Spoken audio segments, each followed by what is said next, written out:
And welcome inside the Backstage Pass, of course, day three of Country Radio Seminar. We are live in Nashville, too, at the Omni Hotel here, hightidecountry.net, and our friends at KKTC True Country 99.9 are stations out in Taos, Mexico, and, of course, up into Colorado out there. It's been a great whirlwind of 3 days, and pleased to welcome on here. I love just doing this virtually, too. That's what's so good about this program. It can happen anywhere at any time. Turn off all the lights. The new EP comes out April the 26th. American Idol. Just love her, too, as well. Her story is fantastic. Haven Madison to the show. Haven, how are you doing? I'm doing great. I'm very happy to be here. Thank you for making time. I appreciate you being here too as well. Glad it all worked out too as well. Hey, tell me a little bit about the show. Everybody knows that coming off there is a whirlwind for the show. Participating in a great competition like that too, which is fantastic too. Some of the things that you learned and some of the things you take with you off the show, and I know it had to be going through the rigors of that competition, had to make you who you are as an artist right now, right? Absolutely. Hello, my voice is like shot. You're all good. Absolutely. I definitely think that it helped me grow up and get used to the industry very fast. It's kind of like a super massive boot camp for the. I would say that it kind of formed and molded me into my hardworking spirit, and I would definitely say my diligence, and just because it is such a fast pace, it's like you get the song, you have a few days, bang, you're on TV for like 30 million Americans. So I definitely think that it's hard in the moment, but in retrospect, I mean, you are pretty prepared once you come off. No doubt, too. Hey, tell me about your craft, because you love to be a singer-songwriter, too. Not just a singer, but the ability for songwriting to just, at least I feel, it comes naturally to you, going through these experiences, loving this. Favorite part of songwriting, when did you pick it up, and the craft, and kind of that process that you go through, too, when you're writing a song? Yeah, I picked up songwriting, I think, as soon as I figured out how to write. It's kind of just always been a part of me. I wrote a song about Santa Claus in like the middle of June when I was 6, so it's kind of always been a thing. But it started getting to where it was songs worth our time once I was in middle school, getting a little more experience with people and emotional experience and things like that. But I think songwriting has always just kind of been my innate nature. Definitely singing is a part of me, playing the piano, playing the guitar, but I definitely feel I'm a person of faith. I really feel that there's so much anointing in the fact that I don't really have to push for songwriting. I can just sit and let the songs flow out of me. And I feel bad when I can't explain how I do it, but I definitely feel like that's such a big part of me and such a big piece of my art. Let's talk about this EP, which I thought was fantastic too. Turn off all the lights, coming out April the 26th. I know you're going to be excited about this project, getting a lot of the music in the fans' hands. And as of right now, Sky Up is doing so well of the song. If people pre-order now, they can get that song across all the streaming platforms. Talk about the whole project, the backstory, and how this came together.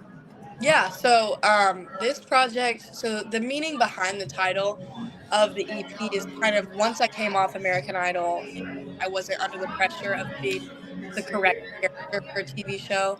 And I actually left my high school, so leaving high school and being able to release that pressure as well.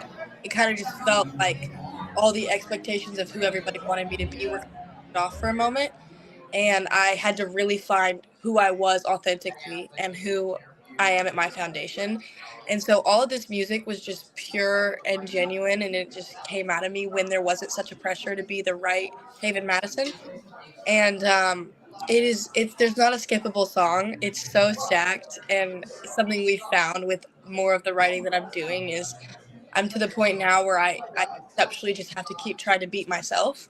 Mm-hmm. And so this song, conceptually, we took the best of everything we had, and we just created this beautiful storyline of breakup and love and anxiety and friendship and growing up. And it kind of follows my experience, I would say, for the last 2 years of going from normal high school kid who had a dream to now chasing.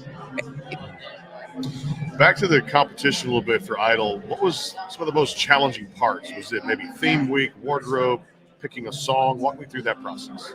Yeah, I think I loved the entire process, but honestly, I would say the hardest part was once you got on stage, how to move on stage, because there are so many cameras, and you get like one session with a movement coach, and they kind of point out where the cameras are going to be at what times, and you kind of just have to figure it out. And then once the time comes, you have to focus on the audience, focus on the judges, focus on the cameras, know what you're doing. So I would say point of focus is definitely a lot more challenging when it's a TV show than when it's just a live performance. The coaching aspect of it, because you look at all the reality shows that are doing their thing out there too, and mad respect for them too, man, because it's a great way for artists to have a platform to get their music out. Otherwise, they may not have a chance. The coaching process too, of not just the judging for what Katie, Lionel, Luke did at the same time too, but the individual coaching and kind of the ramping up, and they tell you about the music business. Talk about that in that process and walk me through that. Yeah, we actually all, once we made the top 26, got gifted a book, and it was like literally just a massive dictionary for all music terms for us to be able to look at if we needed help or understanding. And then we also had vocal coaches. I loved my vocal coaches. It was Fredley and Adrian. They were great people. And you had sessions with them throughout the day, and they kind of helped you arrange and help you get in your voice. And then in your rehearsals, they were there also. But it definitely, having all the coaching is such great resources. But at times, I would say it was very difficult to know. You have to listen to yourself, know what you want, but take advice from the vocal coaches, take advice from your peers, take advice from America and the comments and the things they want, and then also need to exceed the judges' expectations plus the entire side of producers who want to make the music happen as well. So it's a very wide range. I've heard that saying too as well, that the real work begins when you get off a platform like that. Is that very true? Very, very, very true. Yes. I think you can see a lot about a person and their diligence or what their future has ahead of them based on what they do the second they leave the show. I think that's the true thing too as well. I love that part of it as well. When you look back at going through the different stages of your career, it seemed like music just came naturally for you at a young age. And I wanted to ask you, if you were not a musician, what other occupation would you be doing? That's a great question. Sorry, my dog's like barking in the back. You're good. I love the ambiance noise. You're good. But yeah, I had my moments when I was younger. I was like, I've always been a performer, so I was like, oh, maybe I'll do acting, or maybe I'll go be a rockette, or and then I had my stable things. I was like, okay, what about dermatology? Like, that's fun. I could be a little esthetician and do like lip filler and fun things like that. But at the end of the day, I kind of always knew it was music, and I always knew that if I had a plan B, that my plan A wasn't strong enough. So I realized that I could actually do music and still act and still model and still have a fashion line and still have a skincare brand. So I would say that my bucket list is very that I've compiled since I was. All right, growing up, were you a Swiftie? Oh, yeah. Absolutely. I still am. All right, so it's made the news between this Swiftie, Kelsey, NFL thing. I think it's a great thing for the league and for country music and for music in general, right? Oh, yeah, I think it's amazing. I think people who are annoyed at Taylor Swift being at a game are insane. I like just let a girl support her boyfriend. Just let it be. It's cross promotion. Let it cross promote. I love it too. Hey, back to Sky Up. This thing, beginning, middle to end, is such a great crescendo, and it's like the song kind of takes you on this roller coaster ride from the start at the beginning with the beautiful melodies it has, and it's such a beautiful ballad to the middle to the end. And when you hit these octaves and these notes and you do these runs in this particular song, I think it's very lovely. And this just goes back to that when we talked about songwriting, terrific process of it too as well. And this is such a great song to come to life. I mean, it makes people feel something. Absolutely. Yeah. I think I was in such a heavy emotional place when I wrote it. And even now when I sing it live or when I'm doing things for it, I have to be able to tap back into that emotional space. It is definitely, it's very deep. It's a very deep song. Talk about Kiss the Ground a little bit. I haven't heard it yet, of course, but kind of want to dive into some of these other songs that are there. We'll get to another in a second, but Kiss the Ground, a little bit of a backstory of how this one came to life. Kiss the Ground's probably maybe my favorite. I love that song. I wrote it not about being better than other people. It's about working harder. Because I know I can be on this interview, I can go to my pitch meetings, I can go sing live, and I won't be the best person that everybody's seen, but I know good and well I'm going to be the hardest worker. And when I find somebody that works harder, then I'll just work harder. And so that's kind of a fun song. I love it too. You guys were able to put out last February. I mean, I just know this because my birthday is the 23rd, so the song came out the 22nd. Therapy, and I thought this was fantastic too. Give me so kind of a rundown of this one and the writing, lyrically, how this came together. Yeah, I love this song. It's one of my favorites. So when I was doing songs for American Idol, my dad and I were doing them in our little studio at our house.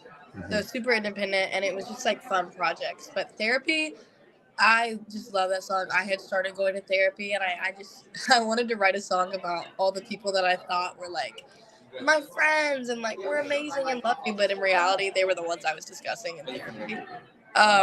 And so, but I wanted to make it a bop, so we put together this really fun song. It's still one of my favorite songs, and even my band constantly asks if we can do it live. So it's just a fun song. All right, I tell you what, it's a little cold here in Nashville too, and even Texas got a little bit warmer. But we all need good summer songs, and I think this one that came out too, called "This Summer," is going to be an anthem of mine now. If that's okay to put it on the playlist. I mean, I think that's got to be a fantastic thing to add it to a playlist out there. But it's got a good vibe too. Of course, when it did come out too, at the same time, which was June of 22. Talk about this one too, because This Summer has the great feel to it, and people can just look at a cover of the single art and just realize you're having fun with this song. Oh my gosh, yeah. I absolutely love that song. Funny enough, when I wrote it, I was literally just hitting my hand on this desk and snapping, and I just kind of put it together. And then I posted it on TikTok and just completely forgot about it. And then I was stalking myself one time, as we do, sue me. And I had found it, and I was like, oh, shoot, this is kind of fun. And so I brought it into the studio, and me and my dad almost took an R&B swing on it. It's super fun. And then I brought in a bunch of my friends, and the music video is actually hilarious. It is it's on YouTube. It's on my YouTube channel, which is Madison Sings, and it's literally just a bunch of high school kids, and my high school friend recorded it. I mean, it's pretty funny. I love it too. Let's talk about 15. Obviously, I'd be remiss if I didn't ask you about this one too, because I love the EP, all the things I didn't say. 15, such a special song off of there too, which is fantastic too. This project and some more personal songs that really connect with people, right? Absolutely, yeah. This EP, I was doing this during, I would say, a pretty dark time in my life. I was a sophomore in high school trying to figure out my life. My brother was battling depression. It's kind of a teeter-totter of what was going to happen and what was going on. And so the EP is so full of emotion, and it's got so many different sentiments, which I think is really, really unique. And 15, honestly, was the underdog of the EP, I would say. It wasn't really people's favorite per se, but everybody always pointed out the bridge. They loved the bridge. They loved the bridge. And it just felt like such a great song to audition with at American Idol, just because it was basically foreshadowing what ended up happening. And so once I did it on the show, then it started getting its recognition. Definitely another one off there too was the song Why. And I've got to dive into this because there was a great song to set the rest of the EP, set the tone for something, make it feel something too. This one had that feel and being able to set the tone for the record. Oh yeah. This song, funny enough, I had written this one in middle school. So I wrote the chorus of that song when I was in the 8th grade. And I just kind of kept coming back to it. And it was totally about a heartbreak. I literally was so stupidly in love, and it was absolutely not reciprocated. And so I kind of just put it in the song of why me? Come on, give me a victory for once. And it is, honestly, it's still one of my favorite songs. It's still my friend's favorite song. It just, I don't know, I feel I love that it doesn't ever give an answer. A lot of heartbreak doesn't have an answer. You have to heal without getting clarity. No doubt about it too. And we'll take a quick time out for our sponsors, do a little quick break, and come back and talk about Care About Me, which is off that same EP, all the things I didn't say. Here on the Backstage Pass, a word from our sponsors. More with Madison. Our final seconds coming up here too as well. Live at CRS Country Radio Seminar, Nashville 2024. More to come. Stay tuned. Ever thought about owning your own business? Tanya Lapsley-Cockett did. She decided a little over 5 years ago that she was going to be an entrepreneur, so she started her travel business. Tanya is married and works a full-time job. Her business has given her amazing opportunities. Not only does she get to help people create memories by booking their vacations, sporting and entertainment tickets, rental cars, etc., but it has also allowed her to help other families create legacy easy income. The travel industry is extremely lucrative and is an $8 trillion industry. The travel industry is projected to earn in excess of $15 trillion over the next 10 years.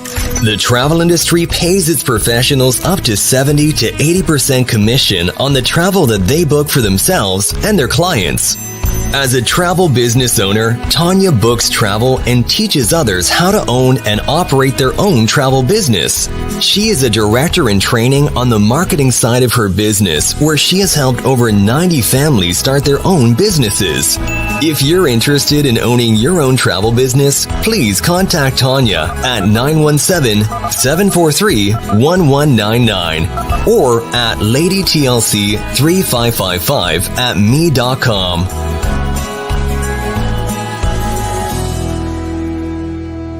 The bangtail pour is comprised of a sweet corn mash base.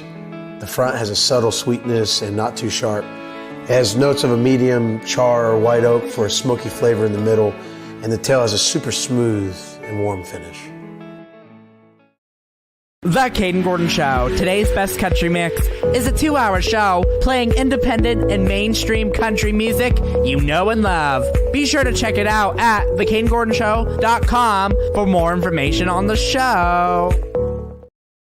Go behind the scenes with some of the biggest artists in music today with the Backstage Pass, powered by the SportsGuysPodcast.com. Join Brandon Morrill and his co-host Kirsty Krause as they talk to rising stars and legends about their music careers. Listen to their latest tracks and learn fun facts about the men and women behind the music you love.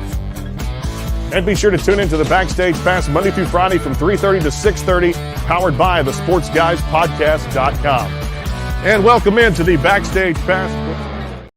And back here live, CRS 2024. Haven Madison joining us virtually there too. Appreciate her time today too. Again, this is a lot of fun. If you ever get to a CRS event over here, I know it's Country Radio Seminar, but this is like Jelly Roll has been here, and it's like there's so many stars. Tyler Farr, got to talk to him yesterday. I love it. This is crazy. This is one of those biggest radio events of the year, and you never know who's going to walk through the booth over here. It's nuts. I love it too as well.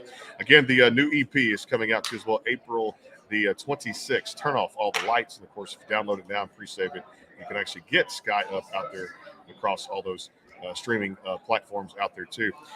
Back to the one, All the Things I Didn't Say. I got to ask you about this one, Care About Me, featuring Sadie Fine, which is a fantastic song. If you have not heard this out there too as well. Let's get a little backstory of this one from Care About Me. Yeah, so me and Sadie, we actually go to the same high school, or we did, and we were both musicians, and so we were like, oh, like, why don't we do something together? So we came together, and we started talking about guys in our life that just absolutely sucked. And we put together this really fun song. It's still one of my favorites. But funny enough, this song, it works in 4/4 time measure and 6/8. So while we were doing the demos, we were like having a whole come apart trying to decide if it should be 4/4 or 6/8. But we ended up doing the 6/8 swing, and we love it. So it's super fun. Love it too. Hey, when you're not doing music too, and I love when you play keyboard, just to watch some of the Instagram stuff and the things you put out, you just have a lot of fun. And I love this too. But hobbies away from music, like completely just music to the back burner. What hobbies come out? Music to the back burner. Well, sadly, I do love shopping. Okay, that's a good thing. I do love a shopping day. I love hanging out with my friends. I really enjoy working out. I like weightlifting, and I do yoga and things like that. Yeah, I'm known for kind of being, I'll try any food, I'll try any activity. I'm very open to everything. So I might suck at sports, but I'll go and play with my friends and do whatever. But I'm actually going to start a series on my YouTube channel called If I Didn't Sing, and I'm having different people teach me what they do. So I've got like learning how to play volleyball, seeing if I can still do gymnastics, and I tried like legitimate like weightlifting with these like absolutely yoked guys. So I'm definitely open to trying things. I love that too as well. Hey, there was another song that came out too. I thought it was just fantastic, and this talks about, it takes people on a ride in itself. The one called Sober that came out November 2nd of 2021. Love this one too. And man, what a personal story, and a lot of good connections for fans that really have been through kind of the heartache of what that's like. But this song really speaks the true volume. Oh yeah, I love this song. I kept getting drunk texted by a guy, and I was like, man, like this sucks. It would be a lot more fun if you were sober. And so I was on vacation at the beach once again, just hitting my hand on a table, putting together a little something. And when we came home, we were like, hey, let's put it together. And actually that song started on the actual file on the screen. We started with me dropping the top of a jar. And that was the first sound we put into that song. I got to ask you, be remiss if I didn't do it, but here in Nashville, a lot of the talk has been the icon. We just lost Toby Keith. I mean, everybody knew his music from the '90s. It was just something big there. It should have been a Cowboys' first #1 hit too. Were you a Toby Keith fan? Oh, I was. I think I'm not a country singer, but I'm from Clarksville, which is in Tennessee. So Tennessee. I'm no stranger to country. So yeah, it was a big loss. Big loss too, and I was going to ask you about that because the icon is like one of those singer-songwriters. You remind me of too, because when you hear the first melody of a song, the instrumentation that comes on to as well, you just know that it should have been a cowboy on the radio. Like when it first hit, and the guitar lick or whatever it is, or the runs or something like that too. It's going to be a huge loss for the industry, but just talk about his legacy living on. 32 #1 hits in 30 years in the music business. Yeah, I think that's ridiculous. If you statistic-wise, that's insane. That's such a legacy. I don't think you could ever not know that legacy. It's kind of like one of those artists that is going to keep getting passed down, I think, just because of the accomplishments. And I think Nashville and just the South, we're such loyal people. And so to lose an icon like that, to lose a star like that, it doesn't mean we're going to stop listening to the music and stop telling his tale. So I definitely think that he'll be fun. I love that too. All right, we'll do a little rapid fire to finish up here in the next couple of minutes. But I wanted to ask you, a restaurant here, of course, probably Nashville, Clarksville being from here too as well. When you get to Nashville, is there any favorite restaurants that's like one over the other that you just enjoy eating out at? That's a great question. I have my fast food things that I love. I love the grilled cheesery, which is so random, but I think it's so good. Their milkshakes are fire. But if I'm getting nice food, where did I go last night? I went to a sushi place, Vigori, maybe. I think is what it's called. Okay. It was so good. I love sushi. Okay, but also, I would eat tree bark with a good sauce, so I'm not picky. I like that too. So I got a good sushi before I fly back to Texas on Sunday too. And I'm still in a conundrum right now between Hattie B's chicken sandwich or this Prince's hot chicken. Or they say party foul. I got to have a hot chicken before I leave, right? Oh, absolutely. I like party foul. Party foul is what I go to when I go to the airport because there's one in the B&A airport. But Prince's is some hot chicken. Be warned. Be warned. Even if you get the lowest level, you might tear up just a little. You might tear up a little bit. Okay, it's pretty good too. I got to ask you about this one. Watch Me, Nikki Jane. You had a lot of fun with this one too as well. And for the audience that may or may not have heard it too, for the different stations we're on out there too, they need to go get this one too because this had to be fun to record. I freaking love that song. That's probably one of my favorite songs I did. And funny enough, the girl I did it with, Nika, her dad was in a Christian band, and so was mine. So we actually knew each other from being bus buddies. We were the only two kids out on the road during their tour run, and so we became best friends, and we had so much in common, and we just we were just inseparable. We would wake up and hang out and cause a havoc, during their whole rehearsal day. And so we kind of lost contact, and then once I got on Instagram and that became a thing, I happened to find her and she was doing music still, and as was I. So I texted her and I was like, do you want to do something together? And she actually produced that, which I think is so bad, because female producers are very impressive to me. And her dad's a legendary producer, Jeff Duncan. And so it was just a super fun time. And that song, it was fun. All right. What toppings go on a Haven Madison pizza? Ooh. That's a good question. Okay, again, I'm not picky. I will have any topping, really. However, I love thin crust. Okay, I'm with you, yes. I think thin crust is so good. I love the crunch. I think it's fantastic. I'm a thin crust fatty. Thin crust BA, no doubt about it. It comes down to it. All right, the first time you step behind a microphone at any level of your music career, school, ever, what song came out, the first song you ever sang live behind a microphone? First song I sang live, Silent Night at church. Ooh, I like this. There you go. I sang Silent Night with my dad, and I stood there like a stick bum. I love it. It's just good stuff. Turn Off All the Lights comes out April the 26th. Of course, you can download free save now. Sky up the song you'll be able to hear out there if you haven't heard it already. Hey, I appreciate you joining me here, especially live in Nashville. Put this together too at CRS 2024. Hope you enjoyed it. Hey, when this thing comes out, let's do this again. Yeah, absolutely. Thank you so much. Got it. One of the best out there, Haven Madison. Give her a follow. Haven Madison Sings across all these social media. We're back here in a little bit more. Interviews coming up here, Country Radio Seminar 2024. Stay tuned for a lot more. HighTideCountry.net and our friends at KKTC. True Country 99.9. We'll see you soon.